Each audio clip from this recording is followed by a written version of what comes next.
છે મારો મિત્ર. આજે નહીં હું છું બ્લોગની શરૂઆત કરવાનો છું. આજે કઈ બોલવાનું તારે?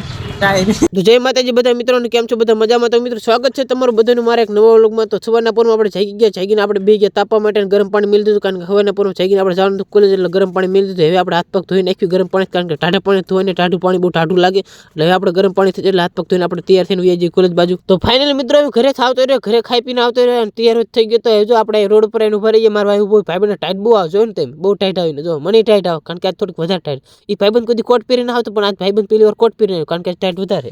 તો હવે મિત્રો એમ ક્યાં ના ઉભા છે, અમારે બસ આવવાનો ટાઈમ પણ વી ગયો છે, પણ બસ જ આવી ને મિત્રો. હવે આ ભાઈબંધો એકલો ડોગેશ ભાઈ રમતું કરે છે, ડોગેશ ભાઈને મજા આવે, ભાઈબંધને મજા આવે, પાછું વાતો હોય કરે. જોઈ લો એક વાર તો સવારમાં બહુ ટાઈટ આવતી અને પછી બસે આવી ને. આજ બસ તો આપણે લકી મોડી આવશે. પછી જો બધા એક તાપણું હાલતું તૈયારમાં તાપવા માટે આવતા રહે. જો તાપણું ચાલુ જ છે અને આપણે તાપવા માટે આવતા રહે, થોડુંક તાપ લ્યો એટલે બસ આવે એટલે વારમાં આપણે ટાઈટ ઉડી જાય.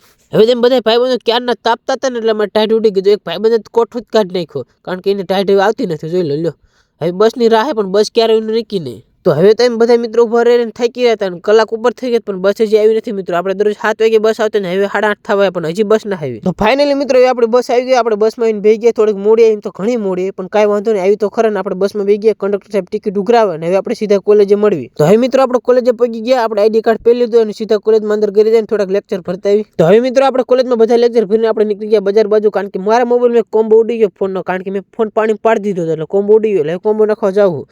કેમ છો મિત્રો? અમારા બ્લોગમાં તમારું સ્વાગત છે. આજ તો હું બ્લોગની શરૂઆત કરું છું. જોઈ શકો છો તમે કેવી રીતે હું બ્લોગની શરૂઆત કરી.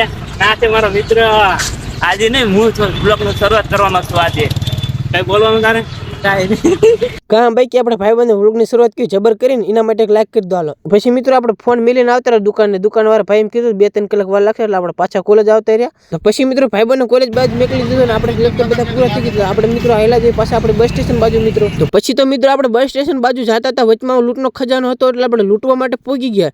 આ એક તમને જો પંપોડા મળે, પછી પતંગ મળે, ફિરકી મળે, મૂર તમારે ઉતરાયણના તહેવારમાં જે પણ જોઈએ બધું મળી રહે. પણ આપણે આમાંથી કાંઈ લેવા નથી, કારણ કે આપણે ઓલરેડી બધું લઈને રાખ્યું. બાકી મિત્રો તમારે આમાંથી કાંઈક લેવું હોય તો કમેન્ટ કરી દેજો, હું આવતા જતા લેતા આવીશ. તો મિત્રો આપણે તો અહીંયા કઈ લેવાનું હતું ને, એટલે આપણે આવતા સીધા બસ સ્ટેશન. બસ આવતા લગ્ન આપણે અહીં જ રહેવાનું. તો ફાઇનલી મિત્રો આપણી બસ આવી ગઈ હતી ને આપણે બસમાં બેસી ગયા. એક ભાઈબંધ આ બાજુ બેઠો ને 2 ભાઈબંધ અહીં બેઠા, એટલે બધા ભાઈબંધો બસમાં બેસી ગયા મિત્રો. બસ તો ઉપડી ગઈ. તો પછી મિત્રો બસમાં સીધા આપણે વાડીએ પૂગી ગયા. સીધા ના વાડીએ પૂગ્યા, મેં તો ફોનમાં ચાર્જિંગ હતું ને એટલે વચમાં બીજા વિડીયો ઉતાર્યા નથી. પછી સીધા ઘરે વિડીયો ઉતારે રચકો વાઢવાનો. જો મારા ભાઈ એકલો રચકો વાઢે. તો જોઈ લો મિત્રો મારા ભાઈ તમને એમ કે વિડીયો લાઈક કરી નાખજો, એટલે તમે વિડીયો લાઈક કરી નાખજો ને. હવે હું રચકો વાઢવા માંડું, કારણ કે આપણે આખો કેરો વાઢવાનો રચકાનો. તો ફાઇનલી મિત્રો હવે પડી ગઈ સાંજ. હવે અત્યારે જો પાણી લઈ લીધું. આપણે પાડોશી વાડી જાવ ને દૂધ લેવા માટે. આપણે 2 ટાઈમ દૂધ લેવા માટે જઈએ.